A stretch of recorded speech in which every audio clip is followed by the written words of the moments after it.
mo diwag. Ano? Nakikinig ako. Nakikinig ang put mo. Ang foot mo. Uy, ikaw nga eh. Otot mo.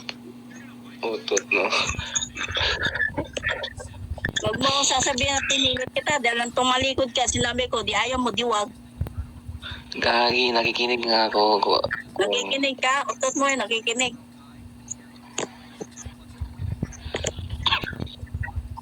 Nakikinig ako sa iyo, Yanabi. Kaya saan ba ako pumilit doon? Ikaw nga, Nagtatanong ako kapag ayaw ng tao, hindi ako hindi na ako nagpupumilit. Tsaka bakit ako kinig ni Osi, ha? Oo. Dapat sinabi niya sa akin na hindi pwede doon. Bakit niya ako kinig? Yanabi, kung hindi ka nagpumilit, ba't ka nakikinig Olsi? Oo, magpakasal ka sa Osi na yon. Sip-sipin mo uti nun. Visit ka. Grabe naman. Totoo naman yung sinabi ko. Totoo yung sinabi. Dumila ka doon, magpapuit ka doon, magpalubot ka. Wala akong kinampihan, Yanabi. Pinakampihan mo yung hayop na yan. Kalaban ko si Olsi, grabe naman to. Mainit ka.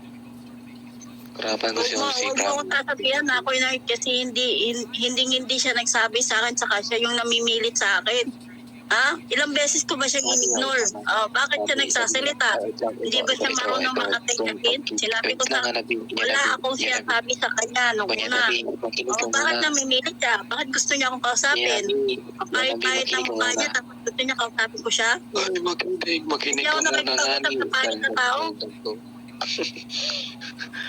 Nabi, itong pagkinig ka ni Olsi, sabi niya, huwag ka na dito mag-record doon ka sa ibang room. Tapos tumatawa ka pa dito? Ipinagtatawanan mo ako?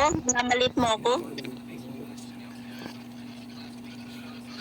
Hindi naman gaginit na tawanan nga ni. Yung kinig ka ni Olsi, sabi niya, ikaw ka Sabihin mo sa kanya, tawagin mo kung sino yan, sasabihin mo bobo siya. Dapat sinabi niya sa akin, hindi kinikik niya ako, napaka walang respeto niya. Bakit? Hindi ako marunong rumispeto? Ba't mo pinagalitan? Wala namang kasalanan.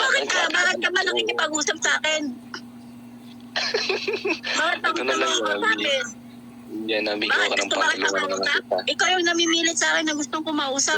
Di ba? Di ba gusto mo kausap? Di ba sinabi ko ayaw ko makausap kayo, hindi nga kita pinapansin. Yan kayo mga lalaki, namimilit kayo. Hindi kayo marunong magtikahin. Tumahimik kayo na hindi ko kayo gusto makausap. Yan, nabigyan. Mute na lang kita. Wala akong pakialam sa'yo. Huwag mo i-mute. Wala ngayon, hindi kita tito. Ala?